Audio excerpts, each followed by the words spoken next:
Mark, welcome to Made It Anyway, a show for filmmakers, not film talkers.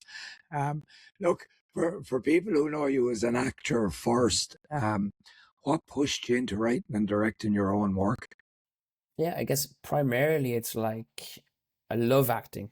It's my number one thing. And I just like the creative process, getting to work with other actors on set, theater, rehearsals. It's amazing. Nothing like it in the world. But I found too often you're waiting for someone to give you the job, someone to call you up and say, do you want to do this role for an audition? You're constantly waiting for someone else to give you permission to do the thing that you want to do. And it doesn't seem right to me, because like with so many tools available to us, so many connections from working on sets, I just wanted to get some kind of autonomy over my own career. So the first step in that was like, I'm going to write something for myself. And then, the next step from writing something, someone says, well, maybe you should just think about directing it. And then you direct and go like, this is so much better. Now I can direct, now I can write, direct, and then I can put myself into the role that I really want. So I get to ship myself around the place and show people what I can do in the roles that I think I'm best suited for. Because you could be waiting forever for someone to see you what you can do, the perfect role, so to speak. But like this way, I can choose the project, the type, and short films are easy access. And I know they are expensive, and that this is true. Like, to get something made at a high quality, it's expensive, like, but there's ways around that. I'm sure we'll talk about that. But like, this is just an opportunity for me to now to go, here I am in a lead role. And it wasn't so much I wanted to direct or write, it was just something to give me more autonomy over my own career. So instead of like someone calling me to give me a role, I'm the one calling people, asking them if they want to collaborate and work. And then things kind of just evolve from that. So, at what point did that happen that you turned around and maybe looked at yourself in the mirror or mobile screen and went, do you know, I'm not waiting for permission anymore. I'm But just you're going to tapping on tell the you how to phone. do it. When's this thing gonna ring? Anytime Yeah, today? yeah. It's working. I I have a know. dial tone. So, Yeah. when did that moment Um. happen? So, oh my God, I'm trying to think now. We made God, I'm trying to think. I kind of like, oof. I'm trying to remember like time. Time is I'm losing all sense of time. Maybe 20. I mean, I made a kind of a rough and ready short film, like with a couple of friends, and I don't really count that. And then maybe 2018 or 2017, we made a short film called Closing Time with a bunch of friends like Fia Kunz, Danny Galligan now, who's like a superstar, and then Shane Robinson and a couple of others. And we made a short film together. That was the first kind of foray into it. Again, it was very much a learning kind of experience. And then we made another short film tomorrow, which is a little bit more ambitious. We thought we were making a feature film. That was the plan. And then when the editor got into the edit suite, he was like, I just don't think there's a feature film here, like, but we can just chop it all down and make a really nice short film. So that was kind of disappointing because I felt like I wanted to make a feature film, but like, as every actor does, as every director does, but you're better off making a really good short than making a feature film that doesn't hold up. And that was Tomorrow. That was called Tomorrow. That was like 2019. And I was only co-directing then. It was another friend of Yeah. mine. I wasn't really fully directing, but I was producing. I was helping with the writing, the ideas, and acting as a lead character. Excuse me. And then Throw Your Heart Over First was probably my first solo kind of run as a director, and that was like based on it was a one shot short film, black and white. And my dad had died the year before, so it was an attempt to kind of understand the feelings and experiences I'd been going through over the year and try to onto a screen. So it was like an actor having an audition on the day of his dad's funeral. So that was the first kind of like short film I'd probably count as like the number one kind of thing I did. So, yeah, you had your couple of short films in your pocket. You probably sent them out to festivals and that. With Awake, when did it go from being an idea in the back of the head to something on the page to something you knew that, like, yeah, I'm gonna make this? So Awake is my debut feature film. It's streaming on Amazon Prime at the moment, and after Throw Your Heart Over First, that did actually did really well in the film festival circuit. It screened in Newport Beach. Went over there, made some friends, and then bridge the gap between short films and feature films. But like to get funding for a feature film is such a slog. So you're like in the past you used to use a short film as a calling card to get a feature film. But then like everyone started making short films, then you almost need to make a feature film as a calling card to show you can direct feature films. So that was kind of like, okay, what do I have at my disposal? I was like, I'm not waiting any longer. This is just crazy. This year I'm making a feature film. I don't care what happens. It's just happening. So what do I have at my disposal in terms of like, cast, crew, actors that I know, and then thinking of like, oh, like, I have a little notebook, and in my notebook is all the ideas I have. Some of them are just a word or a sentence or a paragraph, and I'm like, which of these ideas here could I potentially make in a short space of time and a contained location, for example, just one location. And I had one idea that I've been mulling around with regard to like the idea of um just there was a lot of nostalgia in the air at the time, as there still is now today, a yearning for like the past when things were great. Trump and all were in power, and it was like a return to like when America was great, when they were all racist, etc. Still are. And then not to get political. And then like, but even the UK was, everyone was yearning for the past. Remember the past when things were great and we used to have so much fun and everything's so serious and post-COVID, etc. So I just imagined a group of friends returning home for like, to us after they had like left 10 years previously. So like when you leave like a small place and you're young, you've got so much energy and enthusiasm for life, and anything is possible. Like anything is possible. You want to be an actor, you want to be an artist, you want to go study in France. And then they come back 10 years later, they're like, how did you get on? It's like, oh God, I work in a bank. No offense to people who work in a bank now, but it's just like, the reality had set in. So I thought that was a really interesting idea. And then I just hooked it on the idea of, so why would they be coming back to this place? And I was like, maybe they're coming back for a funeral, the funeral of a friend who has died recently, And then also I thought, well, maybe there's something underneath the surface of it all. Something has happened in the past, and they're all trying to get back to understand what happened, why it happened, and can they all recover from it? So it was basically one of the girls had been assaulted by the person who had died 10 years ago. And that was the moment they all left and disappeared. And now they're coming back and they have to try and find reconciliation of sorts. Yeah. Yeah, you make an interesting point there, just to jump Mm-hmm. back. I know when I got into the industry, making that killer short Yeah. film was the calling card. 100%. And we spent a long, Oh. long time making short films out of our own pocket and applying for Oh. funding. And you're seeing these films getting made and they're all the Yeah, yeah. same. And you're just like, God. And then we started pitching feature Mm-hmm. films to people. And I remember at the time I was thinking, actually, a feature film is just four Oh, yeah. short Mm-hmm. films stuck together, or nine short Yeah. films if Yeah, they're 10 minutes absolutely. or whatever. And so we pitched a script to an investor, and he was like, "Oh, how are you going to get bums on seats and all this crack?" And we were like, "What the hell is he Yeah. talking about?" Sure, when we make it, people will If come you and build see it, it. they will come. Yeah, this crack. So Mark and myself went off and made Don't Sell Me a Dog. And just like what you did with Awake, now I'm very impressed by Awake, and I'll come to Okay. that in a Thank minute. you. Um, we set it in one Brilliant. location, which was a car. Oh, wow. So Locked. yeah, but we drove around. Exactly, yeah. Um, but it was a simple Mm-hmm. process until we get to post production, and that's a whole Yeah. other Yeah. story. But um, I thought I was doing so well because I was the only crew Brilliant. member, Yeah. right? And I had a bit of help from Mark. He had never been on a set, and the cast gave a bit of a helping hand when they could. And then I read Mark McAuley one day, 2 days. And I'm like looking at her going, it took me 8 days. It took him one Yeah.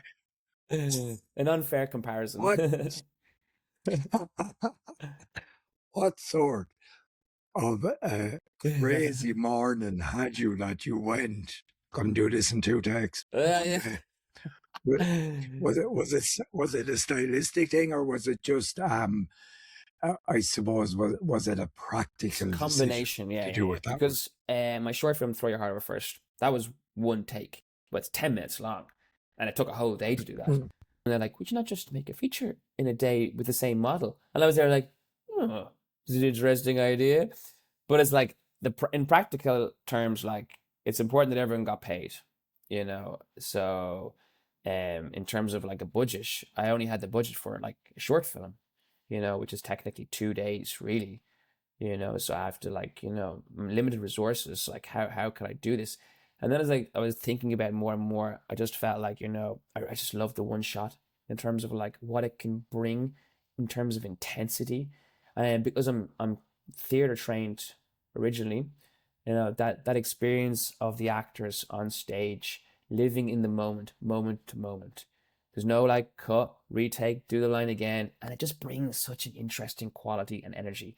Everybody is awake, for want of a word, but it's also not only that the actors will be awake, but the crew, they have to do this little dance, and there's no resetting, no going again. Everyone has to be like totally on their game, and it just brings such a strong energy to the set, and it puts everybody on edge, which I was hoping would come into the atmosphere of the film, so the viewer would also feel that, because you don't get a chance to be, they don't let go.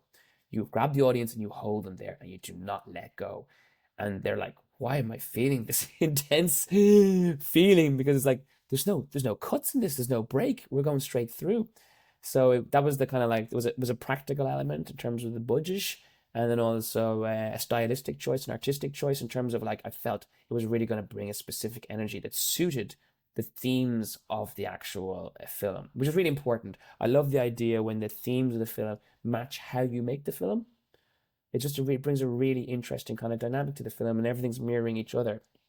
And I just felt that was the best way for me to go.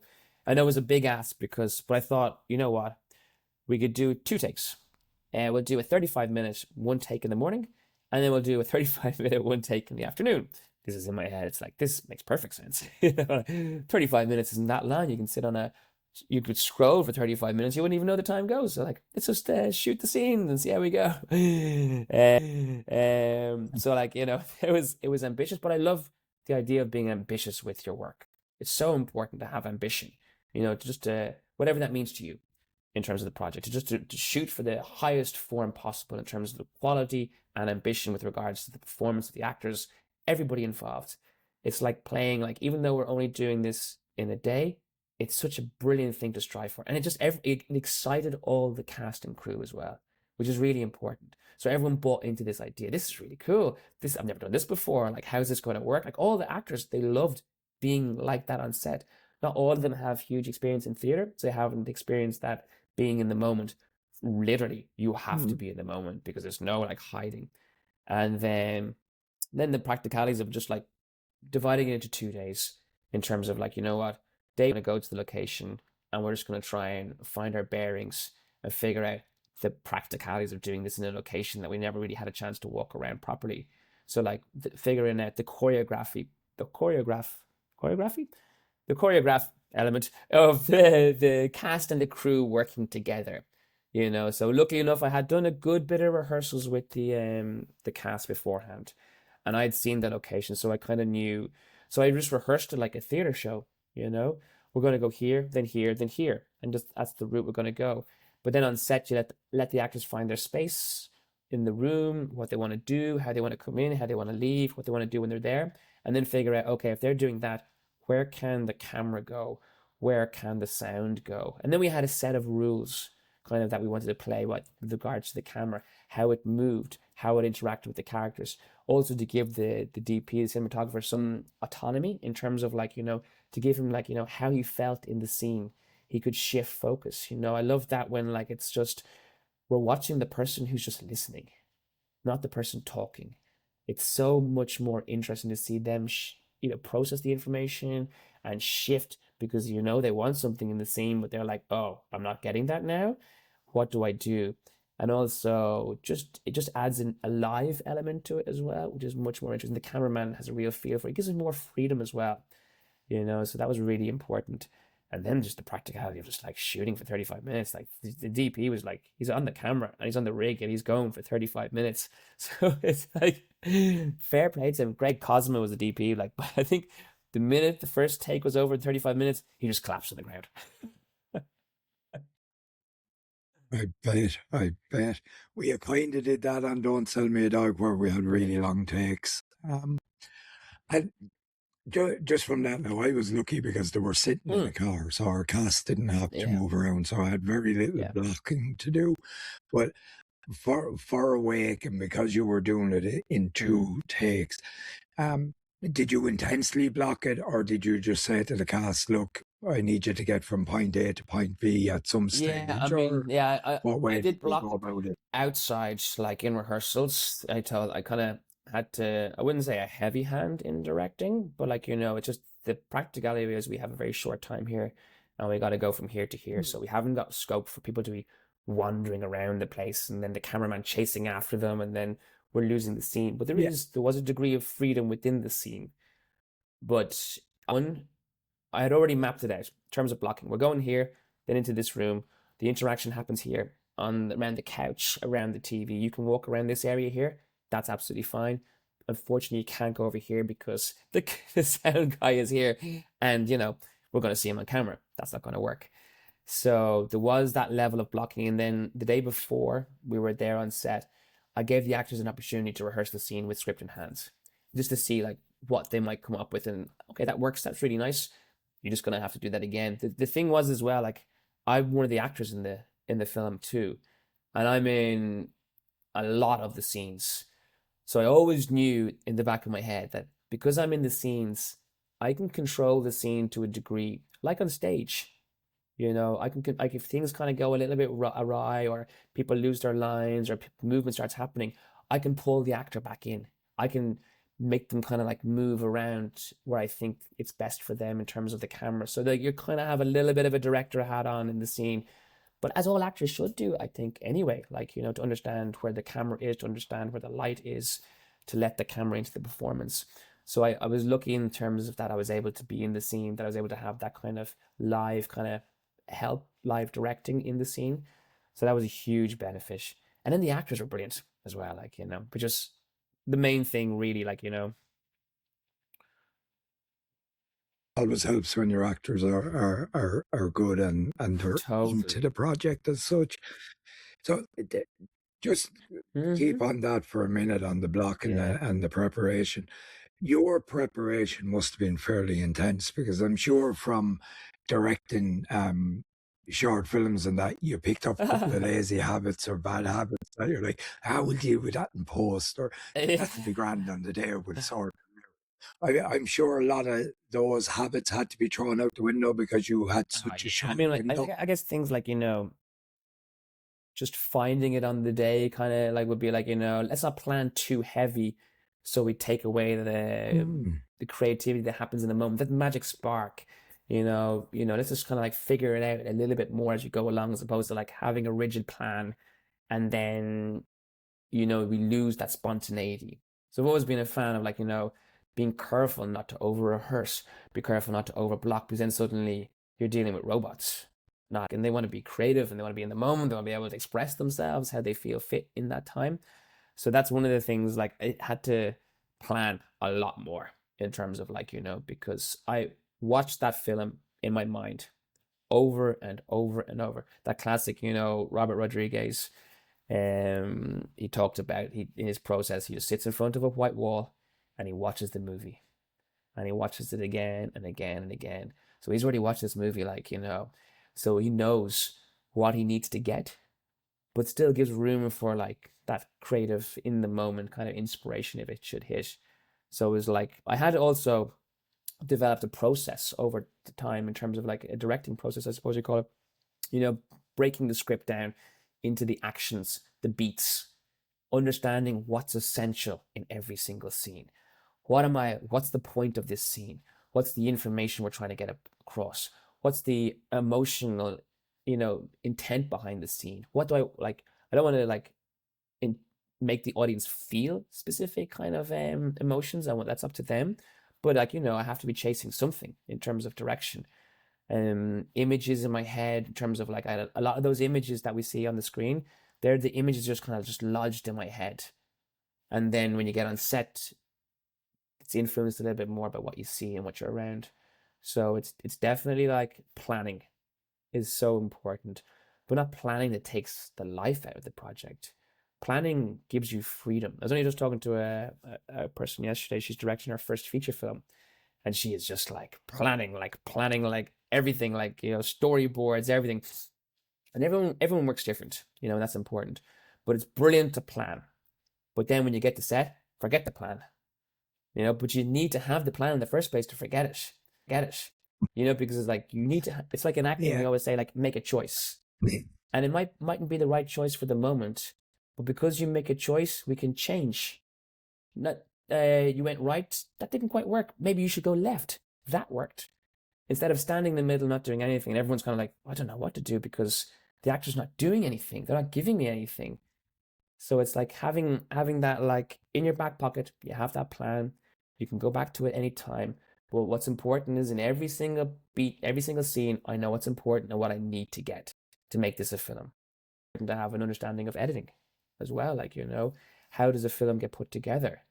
Because if I know how it's put together, I know, okay, for this to work on a minimal level, I need this specific type of information. Because there was no going back on this one. That's what I was like, once we were left that set, there was no going back and shooting. We got a B&B and they said, we really liked having you here, but we're never letting another film be made here again. So it's like, there's like, the boats are burnt, they're at the beach, we're off now, there's no going back. So it's important. Otherwise, you're going to waste time and you haven't got time to waste. Let's just figure that out. Let's just try and put the camera here. Let's put it over here. And then people read that as indecision also. And then people start reading that as indecision, then Yeah. they begin to get a little bit fearful. The actors begin to shut down a little bit. I'm not protected here, this person doesn't know what they're doing. I read some before, some director talking about like, because as a director on every set, it's just question after question after question. The AD's asking you questions, the props asking you questions, the costumes asking you questions, and actors asking you questions. He says, give them an answer. Just whatever. Make a Yeah. decision, go with it. If it's wrong, just change it. But don't let people see that you're indecisive and you haven't got a clue what you're talking about. Because Yeah, and I think that's a really important point because you yeah. are the captain of that ship while you're on set. And as we were saying before we came on air, um, like you're the least experienced person on the set Which is at the the end of the irony. day. You're what were we saying? You're on it maybe If you're once a lucky. year if you're lucky to make a feacher once a year, Yeah. or every 3 years or whatever. Or you're making a short film every 6 months Oh, with DOPs and hair and makeup and ADs and every sound day. Like we're, every we're day of talking the about year. like the classic 10,000 hours to master a skill. Sure, how long do directors Yeah, have to take to get 10,000 hours? It must be like 40, 50 years, and they probably even won't get to like, unless it's a huge long shoot. But DP, cinematographers, they're on the set every single day, all the time. Like they've got their hours. yeah. And it's so important. We were saying as well that because directors spend so much Yeah. time pitching and looking for finance and trying to get the right project, that you need to be Yeah. doing something all the time, don't you? It's like pick up your mobile phone and film 100%. two friends having an argument. It's a skill. Anything at all, like just like to every skill, you need to yeah, practice the skill to get better at it. You can watch all the movies in the world, you can read all the autobiographies like the Mammoths on directing or the Sidney Lumet's and everything like that, but there's nothing like the experience of having to do it. That's how you strengthen a muscle by going to the gym and training it. It's exactly the same as directing. Actors go to class all the time. They're doing scenes, they're doing workshops. Like, what do directors do? Like you said, pitching, storyboards, the opportunity to actually do the thing that you're meant to do, which is directing actors in a scene, getting the camera to move around, communicating with all the crew. Like, there's so little time of that done. So it's like, it's so important that you find some way of doing it, whether it's like a bunch of friends, bunch of actors. Let's just workshop scenes. That's why it's so good to have, I think, multiple projects at multiple stages. So you don't get caught in the trap of just like, I'm just working on this one film and we're just head down and it's going to be like each stage we're just working at it. But you're never doing anything outside that. You could be like rehearsing a scene from another project with actors. You could be talking to a DP about shot lists, about interesting films, references, building mood boards about another project. So you're building those muscles, you're getting the practice in. Yeah, like my own routine is documentary, feature. Oh, I'm waiting now to do another feature. So is there a Brilliant. documentary I can make?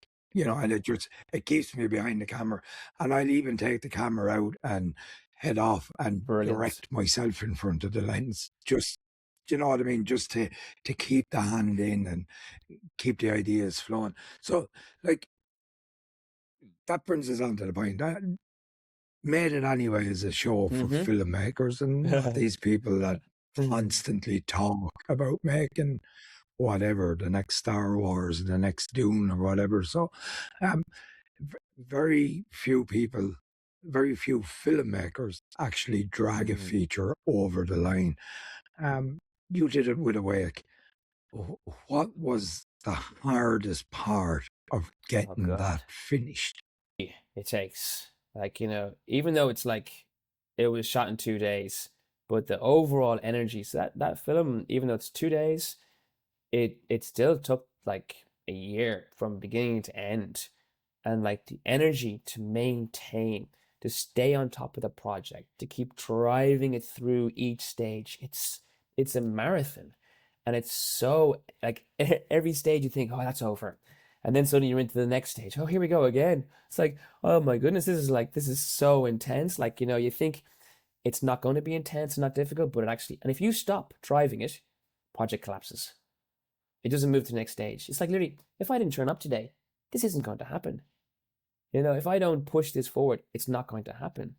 So it's like that, the energy and the commitment. I believe if I take on a project or I sign up to do a project, it's because I believe that project should get made no matter what. Not if it gets funding, not if this actor joins on board, not if we get a distribution deal. I believe in this project and I believe it should go to the end and it should be released into the world. And I will do everything I can to try and make that happen. All my energy, whatever it takes, I'll fight for that film. And that's what it takes. It takes one person to be just driving every single day, pushing it forward. Because if you don't, it doesn't happen. It just disappears. I know that you said Yeah. if I believe in the project, it'll get made. Um, I always say Yeah. that to people. I'll watch anything. I don't care what it is. I will sit down and I will watch a movie, and it's purely because Yeah. someone Totally. believed enough in it to make it. And I think a lot of filmmakers pick projects that they don't Oh believe in. yeah. It's because it's flashy or it has this action sequence or, oh, it's very funny on the page, but it doesn't translate then. And a lot of the time, I think that comes down to Totally. not believing in the project. Like with Don't Sell Me a Dog, we shot it in 8 days, as I said, and Mark and myself, we spent a year, maybe a little over a year, trying to get that across the line and finished. And as you said, we weren't even thinking about distribution at Oh that my God. stage. Yeah. And that's a whole other lesson once you get. But like we were going back and we were waiting. All right, we need a cutaway on that scene. So what was it like outside the car? Oh, it was sunny. There was a blue sky. So we were watching for days, Go, and we'd go, be go, like, go. "Right, Mark, blue sky, quick, get on." I'm going. I have to shoot the car. All this. Andy, get your car out here. I need your car for 10 minutes. And Brilliant. like we did that over a year Yeah. to get it over the line. Um, but it is, and you're right, and it's something I learned from the few projects that I did, and I'm sure you've come across this since you finished Awake, is people actually sit Yeah. up and pay a little bit more attention to you Unit. because Yeah. you've I have gone so through the much respect process. for anyone that does anything. If you write a short film, you've written a short film, that is amazing because the time and effort it took just to write that is fantastic. That's amazing. You made a feature film. I don't care what level it's at, how long it took you, how you did it. The fact that you did it is amazing. You know, it's just like I always like to think though. For me, it's like, is this the best? So when I have a script, I go like, we can just the same way I have great energy and enthusiasm to push forward and get things done. Sometimes that can get in the way of something being as good as it can be because you're just trying to get to the next thing. Push it through, just keep moving here, keep moving. So it's always like I always try to check myself in terms of like, is this script really the best version that I can make it? And it doesn't mean I sit and wait for like a year to like improve it. It's like, have I asked the right people? Could I, send this to an editor? Could I read it to the pitch to friends? Like, can I, if am I being lazy here in not trying to make it the best that it can be? Because there's always that it's grand, it's good. We'll like, you know what? We'll get on the day, we'll improve it. The actors will bring something cool. It'll be okay. It's like, no, it won't be. Get it the best you can be. Same, you do a scene and people go like, that was good. You're like, you get a nagging feeling in the back of your head. It was good, but like I just think we can do better. Like let's just push to be better in everything we do. Is the sound quality the best it can be? You're going to be limited by resources and time, but you got to strive to be the best you can be in that moment. I mean, I just thought it was going to be two 35-minute takes, give it to the editor, stitch them together, we're out of here. This is going to be like the fastest turnaround ever. And then the editor's going like, if you kind of move things around a little bit and did a few things here, I think you could put it together 35 minutes and it'd be a grand film. But like, I think if you did a few changes, it could be even better. And then suddenly we're into like process of like making a proper film in the edit in terms of like, and I don't mean the proper film, but just like trying to stitch it together in a way that narratively is better than it was. And then suddenly it's like and then suddenly, well, actually, maybe I wasn't thinking of getting like a proper person to do like post sound. But then someone goes, well, maybe if you got someone to do post sound, they clean this up here. Okay, now we're into post sound, and then we're onto grading, and then suddenly it's like become this monster of a thing. But it's also because we have this here. We've worked so hard to put it together. Everyone has worked hard. All the cast, the crew, they've given me their time and their energy. Let's just try and make it the best we can. If that means finding more money somehow to pay a grader, finding more money to pay the post sound guy to do a few extra days, then let's just do it. Just do it. We've done the hard work here. Let's just try and make it the best we can. So then when it's finished, I can go, that's pretty much the best I could have done, given the knowledge I had at the time, given the resources I had at the time. So I don't want to look back and go like, oh, we could have done this, we could have done that. Like, that's like not the way to look at it. And isn't that the thing, like you said there, about finding Yeah, the extra few quid to pay a grader or to pay a post sound or whatever? Like all my brilliant. projects to date, I've edited myself, and I've done the color grading on them all Okay. except my last feature film Oh, because it was shot in the forest, oh and I just God. the I'm seeing green was green killing me. everywhere. I was like, ah! So I sent that off to a wonderful guy over in Fantastic. Galway who color graded it for Yeah, me. But I had to find the money to get that done. And I think that's so important. And I'm sure you, you've learned totally. lessons from Awake that you'll bring forward with you. And we've certainly learned them over all our projects and we've moved them forward. Like Hmm. one thing with Farlia, our last feature, was we shot Yeah. tons and tons of footage. Now I remember I Okay. think we had about You 14 or filled up. 15 days. So, I went up by 8 days. Way. But uh, it made such a difference when I came into the edit because my first rough yes. cut was a little over 2 hours. And I didn't like the first 40 minutes. I felt it was way too slow. But it gave me that Yeah. opportunity because we Yeah. had so much footage Brilliant. that I could just go and shorten it all Yeah. down and get the best possible movie. So I know that it kind of brings us back to the planning thing and that, but it's definitely a 100%. learning curve when you move up to features. It's like you said, it's not like short Yeah. films where you It's can pop something back and when I grab look this back or on grab now on that. Awake, like day one, we didn't record anything. So I had the DP there, I had the sound guy there. we didn't. It was an opportunity to rehearse and get everyone familiar with the space because I had in my head 235 minutes. That's what we're doing. What about, you know what? Actually, we are on set right now. We could just shoot a couple of scenes. DP's there, cinematographer there. Just something that I haven't got at the moment in the script. Anything. I haven't got these two characters talking. Let's just get them talking. Give them a scene. It'd take like no time to set up, and we'd have that footage. Might never use it, but then when I went to the edit to the finished film, it's some people describe it as like almost like a 3/4 film in terms of like it's just missing that piece that would have elevated it like to like, and I go like, but like I didn't have the time. But then I look back and go like, well, you had day one, and you know you could have put something in there. It wasn't on the beat sheet, it wasn't on the script, so I just thought the film was there, but I didn't account for maybe I could have done other stuff. Maybe you could have recorded like even like getting wild tracks. The DP could have roamed outside, taken a video of a chicken walking around the place. That could have been used as an artistic expression in the film, you know. But it's like, you know, like getting two characters talking, even without sound. You know, let's do that scene again, but let's just switch the roles. You know, let's do that same scene again, but let's like do it the moment before or the moment afterwards. There's so many things we could have done. Like it was a lovely day, the first day, but there was no pressure because I felt the pressure was going to come the second day. And I wanted people to be fresh and on their game, but there was still opportunity there, and that was a real learning. So like you say, when you went off and got all the extra footage.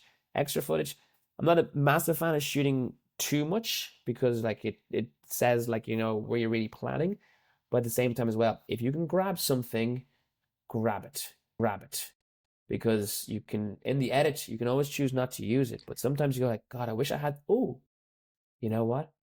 The editor every time, do you happen to have any more footage? I'm like, no, you have everything. Okay, don't worry about it.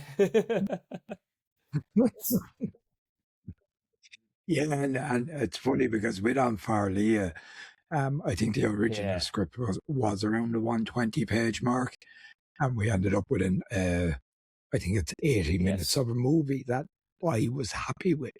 So a lot of the stuff that we cut, well, I call it extra footage, it was in the script. It's just the pacing was wrong, and that came down to Yeah, that was yeah. my But when fault. you're I doing should so have many jobs at the recognized same that. time, like, you know, Just things sort of, slip by, and it's yeah, like, as an actor, like, and I hear this all the time. You go into an audition, you do the audition, and you're walking home, you're in the car, and you're like, oh, that's how I should have done it. And like, how do I always know what to do afterwards? It's like, you know, it's almost like you've had time yeah, just to kind of decompress, and the brain's not worried about the stress, and it suddenly can just click into like the unconscious, and suddenly it starts beginning to build a picture. I didn't have the opportunity before because it was just compressed time and it's stress, and it's just trying to suppress that stress, trying to yeah, deal with that, as opposed to just like, no, letting it flow and seeing what happens. You know, but when you're a one man, you know, and you're doing a lot of jobs, or one woman doing a lot of jobs, it's hard. You know, it's hard. Like that's why having a team mm, around you of people like you really trust, and yeah, I try to use the same people in different projects so we grow as a team, but also that we're developing relationships and an understanding so that we don't need to like figure each other out on set. We already have a really good shorthand. The person, the cameraman's already moving because they know that's what I'm thinking. You're like, did I say that to you? No, no, but I know that's what you're gonna want to do next. You're like, oh, that saves so much time. yeah. Yeah, and that's really important. Yeah. That's what we're doing as well. We're building that core team that no Porrick is cranky on set, or Porrick has these moments where he goes really Yeah. quiet, but everyone knows he's thinking of something now. There's something he's after seeing, or someone has said something, and it's like, oh, that's a really good idea. How do I put that in here? But on Farley, I Brilliant. had Yeah. a bit of a crew, which was a blessing. Um, um, we made a great little film for the resources we had. Like, I'll blow my own trumpet Brilliant. there. No one else will. So, but when you get to the end of a project, and I think I, I think you'll agree with me here, a lot of first-time Yeah. feature Good. filmmakers, oh, I have the film made. It's great. Now, what do I do with it? Is Yeah. it film festivals, or do I look for a Yeah. distributor? And they look for a distributor, and it's Yeah. the Yeah. shock of your life. Well, How did you find that, by the way? Was it an it's not something like awakening for I've been you? through festivals and stuff like that with short films, so I had an understanding of the landscape. But like you just think a feature film is such an undertaking that like I just make a feature film and like they'll be like, there's definitely going to be a place for it somewhere. Film like, but then you begin to discover how many feature films are out there because like it's the world, It's like there's loads of me's out there making feature films, loads of groups. And then it's like that becomes the marketplace is like the stress test for like how well you made your film, so to speak. The things you like about the film or the things you think are good about it, the market will tell you, what this could have been good if that had been there or if it had been a bit longer. So mine ended up being like, under 70 minutes and black and white.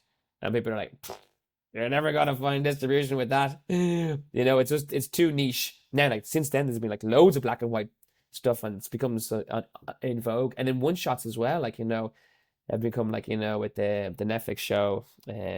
What's his name? The Liverpool actor Stephen Graham's show. The with the adolescents, all one shot. Suddenly, like it starts happening Oh, everywhere. So it's nice adolescent. to know that at least Yeah. if no one else knew it, you were kind of on the curve or ahead of the curve. But in terms of like, I just thought, okay, like they say you can have three goals with a film. Either you want to make an impact with the film in terms of like, you've got a really strong message that you want to spread the word. You can financial, make money out of it, a return. That's the hardest one to do. Or you can use it as for your career to help propel you forward into another project that maybe you'll get more money for, or maybe that's the one you'll actually kind of like will help you actually develop more of a career in terms of financial aspect of things. You can't go for all three. So I was pretty much, what, this is a career builder for me. It's like this is like an artistic expression of what I can do as a director, what I can do as an actor, and to show that like, with limited resources, I can pull this off. So you give me more resources, I could do like even better. Or you can give me the same resources again, give me money, and I can just repeat what I've just done here. So that was kind of like I knew that was my goal going into festivals and with distribution, etc. like that. So I just knew once I had that goal in my head, decision making is so much easier because you're choosing festivals like based off those goals. Yeah.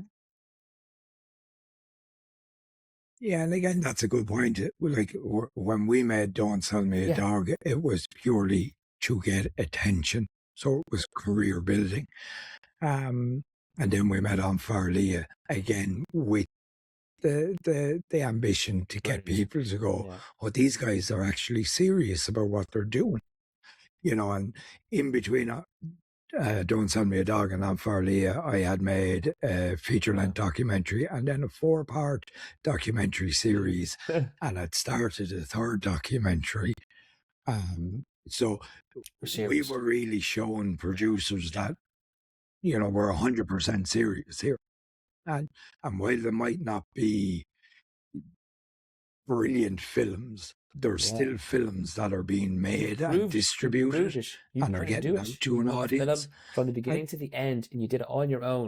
And they're like, yeah, that person gets things done. yeah, and is it that's a sort of a problem now? I saw you posting earlier today about saying to want to be filmmakers Yeah. just to get up off their backside and get it Well, done. And I think that's the problem it's with a easy lot to of talk. filmmakers, isn't it? It You just can say anything you want. You can literally say whatever you want. yeah, It's like, oh, I'm gonna be an astronaut tomorrow. Okay, sure. You can say that. Like I'm gonna lose 20 pounds tomorrow. Yeah, I'm gonna start hitting the gym tomorrow. You just say whatever you want, but like the action of doing something is the most important. Because the subconscious and the brain are like, yeah, sure, whatever. But when you take action, the brain and subconscious go like, ooh, okay, this person's got something serious here. Let's all row in behind and get something done. Like when you start moving forward, then other people go to use your tagline. This person isn't a film talker; they're a filmmaker. Here's a body of work. We got things done. So when I talk to you as a potential collaborator, this project is getting made. I'll find a way to get it made. I don't care what. I'll find a way. So that you're giving your time your energy, that this thing is going to see the light of day. How many projects I've done in the past that, like, what happened to that film? Or no response, or like, maybe you got paid for it. That's fine, but like, you're not doing those films to get paid. You're looking for them because that's going to hit a festival. It's going to get some notice. But like, people are like so many people like talk about like, we're going to shoot next July. You're locked in. Here's everything. And like, just wondering about that film. Is that happening today, or what's the story? Like, silence. Because it's easy to talk about doing stuff, but actually doing stuff. But then back to that energy thing again. It takes energy and commitment. You really have to like. Yeah, and I think sometimes there's with filmmakers, there's a little bit of a The fear fear is of something that actually I putting won't go yourself out fully there, in. So then if it you know. fails and I'm judged, I can say, well, that wasn't really me going 100%. So I haven't really put myself out there. But if I go Yeah, all in and it fails, then so it's like it's your identity, isn't it? Like, you say you're a filmmaker. That's your identity. If the film fails, then that is that a failure of my identity? Am I a failure? Like, you know what I mean? As opposed to someone saying, no, no, you gave it a really good shot. It didn't work out the way that maybe you thought it was going to work out, but maybe this leads to something else. And because you made that decision to make that and go that journey and put yourself out there, you'll learn something and you'll move forward, and the next project will be even better. And maybe that's the one that propels you. yeah, and I think if 100%. you don't fail, you're not trying hard enough. Like Yeah. I had two other feature films go belly up for different reasons. Do you know what I mean? And it did, like Wow. one of them we had a Oof. cast of 30 on it, Jeepers. and we had a crew of Epic. about 30 as well. Do you know what I mean? It was a Yeah. huge, and no one, there was no money. We, I literally blagged my way into to locations. Um, and then the second one, just, it came apart because of other reasons, but that one was Yeah. almost finished. We had Oh, the third act to film, and we had a film, but it didn't happen. And you're like, "Ah!" And and then we go back to what we were saying. yeah. You get into that routine as a director, Yeah. pitching, There's definitely developing a ideas, and never ratio actually of making like anything. no's to And yeses. Like, it's the same with acting. There's a certain number of auditions you yes, have to do. Now, every now and again, you happen to land and it's the right one, it's the right part, it's the right time. That's a yes that comes out, but that's not normal. You have to be constantly looking for money, pitching the project, applying for funding, and you need to be getting tons of no's. The goal is, some of it, how many no's can I get this year? I'm looking for, like, I got 100 no's last year. No, I need to get 150 this year. Because for every no, it brings you closer to the yes. Because you get a no and you go, that didn't work. Why didn't that work? I evolve, I grow, I educate myself in terms of what was short, and then I go back again with the next thing. Another no. Okay, I need to learn, I need to grow, I need to adapt. And every time you're getting better. You're getting better at pitching, you're getting better at asking for finance, you're making more contacts, you're meeting more people, and you're getting closer to that yes. But if you sit there and you never do anything, you're only on your first no. And you've got 149 no's to go, and you've got 4 more years, and you're going to be still on the same no. that's it, isn't it? So going back to what we were talking about, distribution, um, did you self-distribute Awake or So at festival circuit, I knew if I did okay in the set festival circuit, I'd probably get a little bit of notice, and then maybe distributors would come a calling. And then also I got all the list of distributors who maybe have distributed similar films, similar themes, because like, you want a distributor who's going to have like a, a, a film that they've already worked with that is very similar to yours. It's the best way forward, because then they can appreciate it and they understand how to market and how to distribute it. So I did that, and then the festivals, lots of distribution panels. So anytime there's a distribution panel, I pitch them to see, like, and lots of really positive feedback. Lots of people really interested.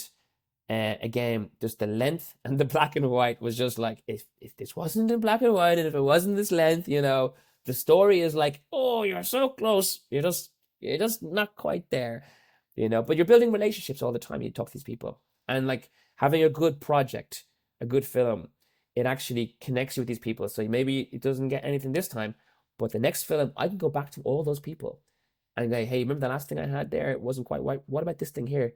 This is actually not black and white. It's 90 minutes long. And they go like, oh, I'll have a look.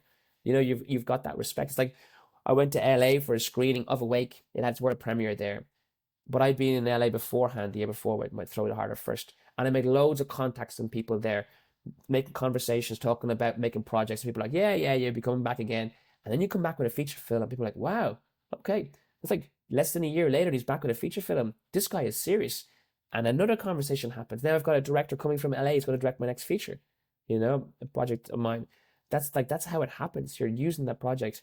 But then, so nothing really happened on the distribution front. So then I thought, like, okay, well, I'm going to try and I had no knowledge of distribution or like marketing or there's lots of resources there now. And this is what there's a whole new movement around independent distribution and marketing. And there's a lot more work. And it's the most important element for indie filmmakers to understand the landscape of distribution and marketing, building audiences early, ownership. Like you think, oh, here we go. Here's a distributor. They're going to do everything for me. And they give you like a capped fee of like, a quarter of the actual budget. And that's it. You're never going to see anything again. And it's like, oh God, I actually thought like once I got distribution, it was like the thing, as opposed to people who have a connection with an audience, who build an audience and then leverage that audience. And it's like that's where it's at. Like, again, autonomy. So like I'm giving autonomy of distribution over to these people. They don't really care about my project or anything like that, or me. They just care about like they have like 50 of these films and they're all packaged together and they're selling them to like Amazon or Hulu or Apple or whatever like that. You're just one project at that level. So I went down then I just Film Hub. So like Film Hub or like, or like, yeah. So you can't access any of the streaming platforms yourself. You can't pitch. You can pitch if you have like, talent and stuff like that and connections. But they won't, you have to have a distributor, whether it's an independent distributor or someone like an aggregator, what they call Film Hub, so like that's who I went through. They take your film on board, they do like a quality check to make sure your film's up to standard, it's got like good sound, captions, subtitles, all this kind of stuff. And if it passes all those things, good artwork, etc., then they pitch your project to all the different networks or like platforms, Apples and the Hulus and the Amazons, etc. So that's the route I went. But before I did that, there's a thing called Meta Label. So Meta Label were this brand new kind of art distribution organization. What they do is they release. It's all about releases. So they release Brian Eno's album or anything artistic. They provide the platform for you to release it yourself. So it looks brilliant, professional. Then people understand that this is like it's legit. You can make a film, you can put it up on Vimeo Pro, and then you can pitch people and send it out to the world. But people are like, I don't know. I'm so used to like getting my stuff on, Amazon, and it's like that's where I get it, or an Apple, a Vimeo. I'm not sure what that is. Like, how does that even work? But with Meta Label, it legitimized it, and it felt like something grassroots, something interesting. So I did a release, like a limited release. Oh, I think it was like of maybe 30 sales, 50 sales. So like it's a whole page talking about the process, tells me who I am, who the people were involved in it, what we tried to do with the film.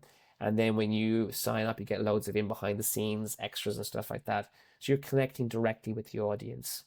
And it's a limited release for a short time. So I think it was like, maybe 2 weeks. You buy and you get the link and you get all that package behind it, behind the scenes and information. And then we start a dialogue as well. So I have your information. You give me your information as part of the deal. And if I have other projects down the line, then I can just say, hey, look, I've got this other project, which is really like now, and I've got an audience. So I did that first. And then I went, okay, because for people to take it seriously nowadays, your film has to exist on a platform. Otherwise, we're like, the first thing anyone ever asks you, is it on Amazon? Is it on Apple? Like, because that's the only way it exists. If it's not on any of these platforms, then is it even a proper film? Like it. So that was really important to try and like as the next part of the Yeah, career building to make sure that it was living on one of the major platforms. So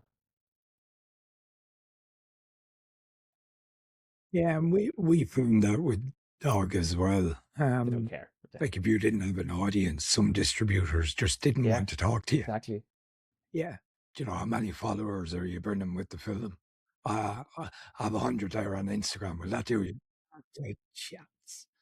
Um, Yeah, yeah, and it's funny because I have this course that I teach about making your first feature film, and that's one of the things I try to drive home to filmmakers is the day you start writing your script is the day you start marketing your film and building the audience for it. Um, Building the audience, getting that interest going. It's like people, oh, I was there when they wrote the script. I saw them casting. I saw them doing rehearsals. And then it comes to release. Oh, I want to see this now. I've been part of the journey. And also it connects with maybe that person has an interest in either the filmmaker, the actors, or the topic. Yeah, because a lot of people really don't care Yeah, about the 100%. project in the long run. They care about the Yes. individual behind it. Yeah. They build a relationship with Mark, and Mark is a lovely guy. Eh, Sent him an email, and he came back. Or it might be a copy and paste email that you've sent to Yeah. 200,000 people or whatever. But they still feel that little bit of connection with you, and that's 100%. That's that's what fiercely every important, isn't it? That single you have that from marketing the get go. distributor would tell you that same thing. The building the audience starts the day you have the idea.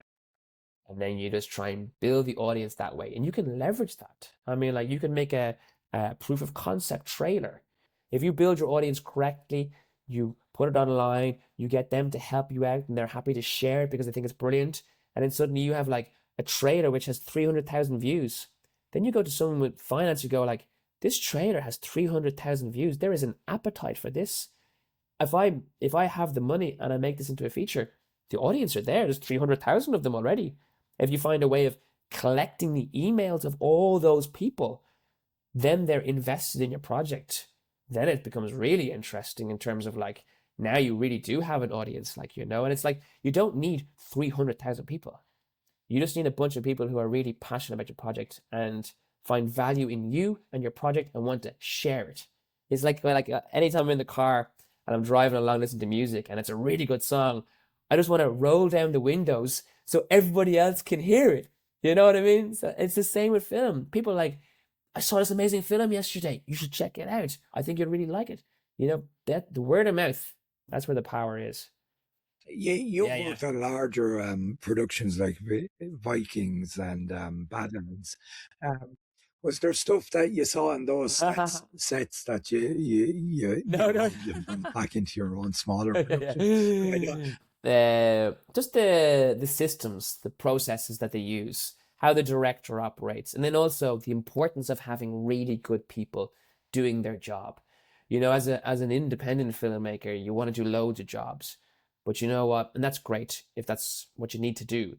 But you're far better off having like the key people in key roles because they give you more freedom, more time to do your job.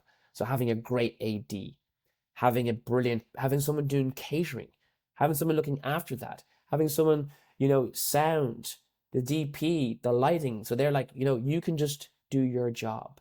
It's so important to have good people in those good roles because they really are helpful. And that's what I learned. It's not about like trying to do everything yourself. Needs must, yeah, sure. But if you can, find a way. Get someone in costume, get someone in on props and staging. It's so important. And that's probably the biggest thing I learned, good people doing good work. You talk a good bit about ambition and scope in micro budget filmmaking. So from your side of things, what does that look like in practice? Yeah, I think what I touched on earlier on is this the best it can be? Striving all the time to be better. That the next project I make is better than the last. It's better in terms of how I made it, better in terms of how I worked, how I prepared. The output itself, it looks better. It looks like someone here is developing over time because they have the ambition to be better, to try harder, to work better with people. That always trying to be better every day. That's the practice for me, I find. And what does that look like then from a No, resource point of view? Because you're not going to have what the big studios have, or even what the local funders will give you. You know, totally. Yeah, yeah. I guess it's like knowledge is the easiest access point. Learning as much as you can, learning how to work with actors better, learning how to communicate with DPs, uh, building mood boards and shot lists, ways of communicating to like this stuff doesn't cost money. It's time intensive, and there has to be the yearning to try to be better, but it doesn't cost money. So it means that like people understand your vision better, and that means we can all make something better on the day because we all understand what we're trying to do here. If you have no plan, if you have no vision, if you have no mood boards, if you have no like prior conversations with people, then like nothing's going to happen at a high level. You're not going to produce like, maybe you produce something good, but that's just by chance. It's not actually by design, but always like you can always get better. There's so many tools available nowadays, even marketing, distribution, everything. It's like you can, with the internet now, it's just opened up. It's leveled the playing field with your iPhone. You can be shooting every single day, getting better at it. Watching YouTube videos and like how people put shots together, listening to podcasts of like DPs talking, of listening to art directors talk, of costume designers, understanding their world, so that when you talk to them, you're not just someone who has no idea and they're like, he's not a clue what he's talking about. No, this person actually understands what a costume designer does.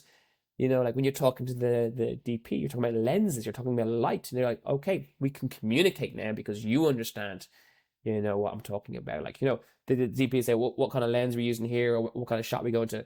You need to be able to communicate with that person. You need to be able to speak their language, and like that's down to you to learn in the background.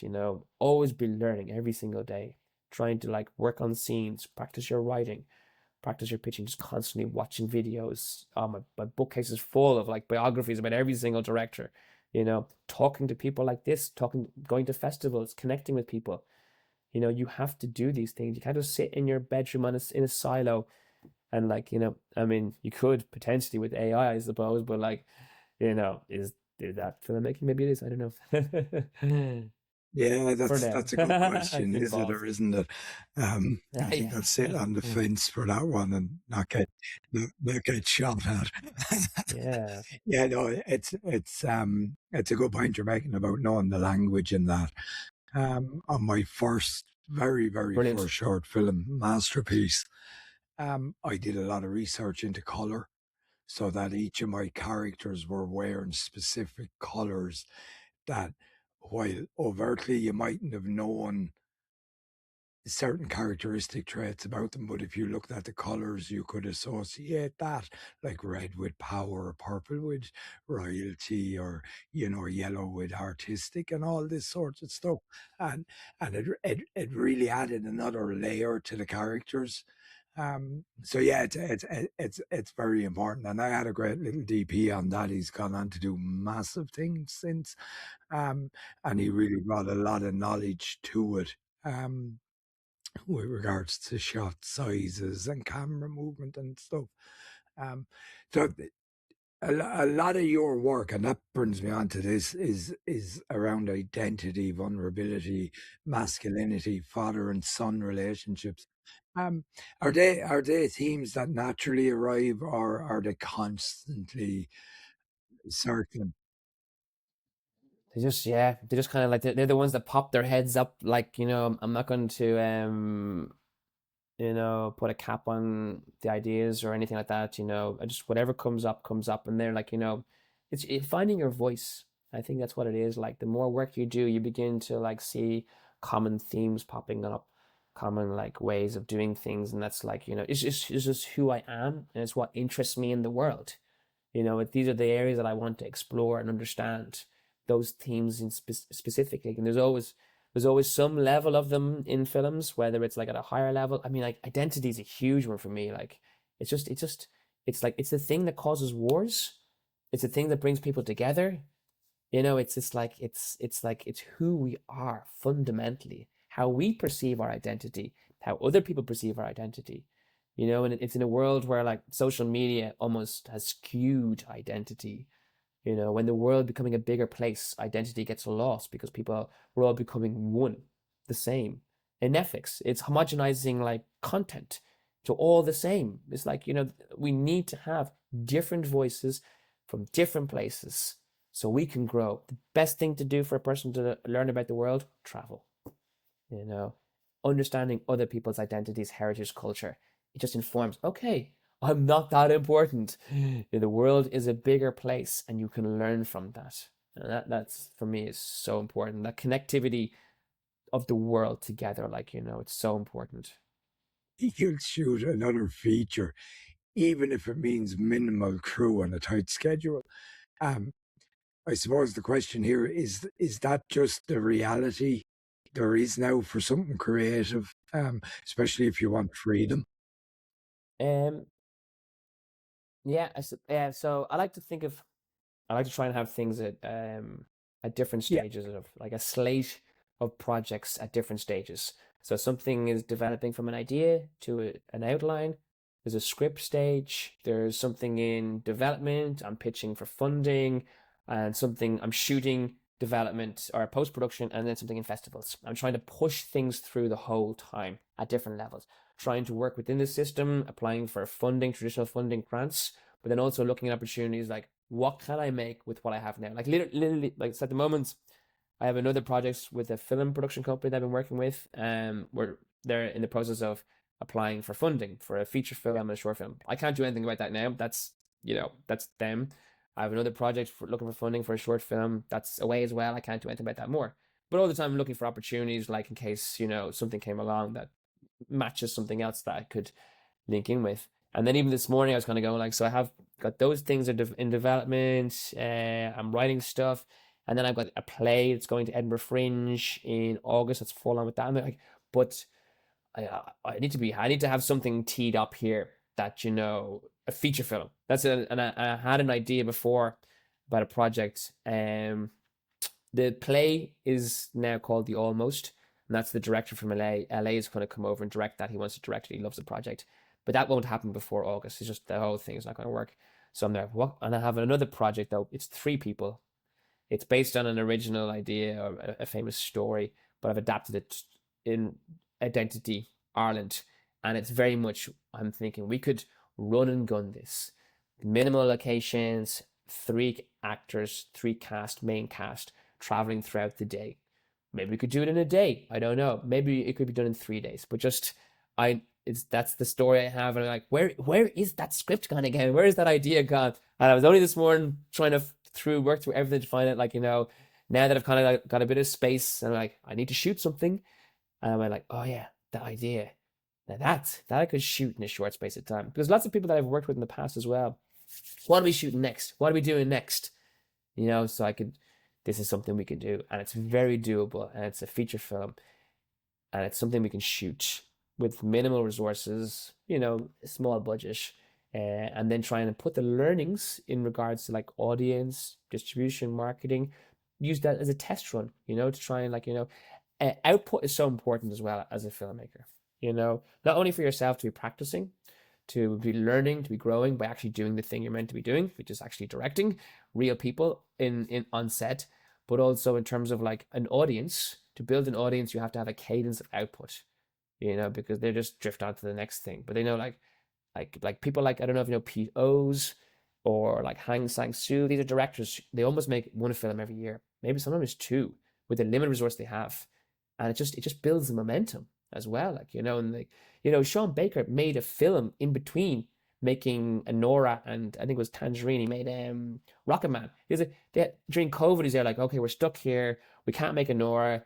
Let's make another film, and they're gonna make Rocket Man. It's like, what? I have got some of the crew, some of the cast. Like, let's just go make a film in this town. That's brilliant. That's amazing. I love that. Like, let's make a film while we're waiting to make the next film. Why not? Why not?